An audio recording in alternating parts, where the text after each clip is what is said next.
Docteur. Docteur. Docteur.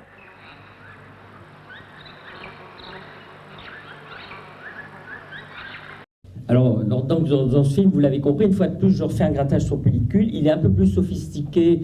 Je pars d'une pellicule couleur qui avait été impressionnée, mais qui avait mal marché, puisque ça avait filé dans la caméra, donc ça avait donné des images complètement floues. Et je suis venu gratter dessus, enlever certains éléments colorés, rajouter image par image ces petites pastilles noires que vous avez vues. C'est du lettre A7 pour ceux qui s'en souviennent.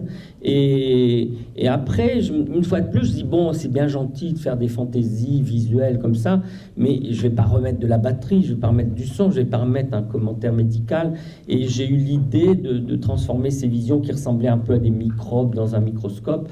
Et on est censé être dans le microscope du professeur Schweitzer et qui est dérangé après par une de ses infirmières. C'est le gag qui a fait que le film a beaucoup marché, parce qu'en plus, du coup, il séduisait beaucoup les programmateurs de festivals de films expérimentaux, où souvent c'est un peu pesant, un peu compliqué et tout ça. Les miens arrivaient, puis ça faisait rire les gens. C'était merveilleux. Et moi, j'étais très content, mais c'est vrai que Les Matrosaures de Lavrin a beaucoup circulé aussi, alors que c'est un film qui est purement expérimental quand même, quand on l'analyse vraiment, mais j'ai cette pirouette finale qui fait que ça fait un clin d'œil avec cette vision et tous ces bruits de forêt africaine. On se demande un peu pourquoi c'est sur les images, et il s'explique à la fin. Donc il y a aussi une sorte d'utilisation du cinéma. La bande-son nourrit la chute du film. Enfin voilà, c'est toute un petit travail sur comment on manipule les images, les sons, pour les détourner à notre avantage. Voilà. Alors, je ne sais pas si vous connaissez le grattage. Le grand maître du grattage sur pellicule, qui est une technique qui maintenant, bien entendu, avec les nouvelles technologies, je ne dis pas qu'elle va disparaître, parce que c'est vrai qu'il n'y a plus de pellicule en travaillant en numérique, mais c'est une technique qui est née depuis l'invention du cinéma, puisque quand Méliès a inventé, quand les frères Lumière, tout ça, très vite, les pellicules se sont rayées.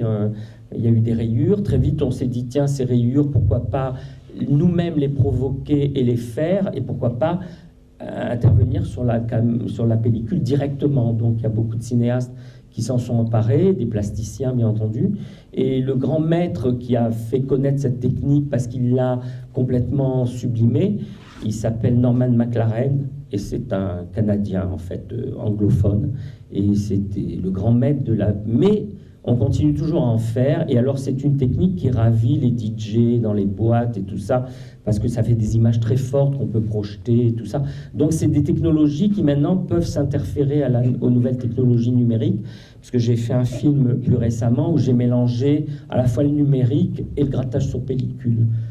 Voilà, en numérisant des images que j'avais grattées. Voilà. Donc l'animation, en tout cas le cinéma d'animation, l'image par image, permet énormément d'imagination et de créativité. C'est ça qui fait la richesse du cinéma. Quand vous allez au cinéma actuellement, si vous allez voir par exemple Interstellar, vous verrez les capacités folles qu'offre le numérique. En fait, on est dans une possibilité de créativité délirante, en fait. Et pour les créateurs, l'animation offre ça. Si vous allez dans des festivals d'animation, vous verrez que c'est d'une richesse absolue, quoi, en mélangeant les techniques. Oui. Vous grattez avec quoi?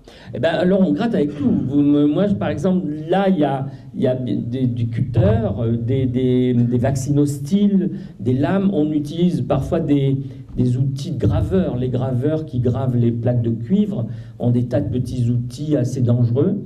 Mais on peut aussi rajouter, là, vous avez vu, il y a du marqueur parfois que je pose, des marqueurs.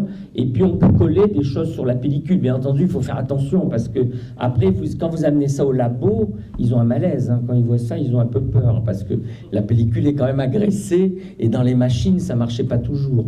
Ils voyaient pas toujours ces films arriver d'un bon œil. Mais disons que, voilà, on a mille manières de gratter. On peut la gratter avec même du papier de verre, en fait. Voilà, on s'amuse avec, voilà, pour essayer d'en tirer des substances et des matières qui sont jolies à l'œil et qui se mettent à bouger obligatoirement. Quand ça défile, ça bouge. Voilà.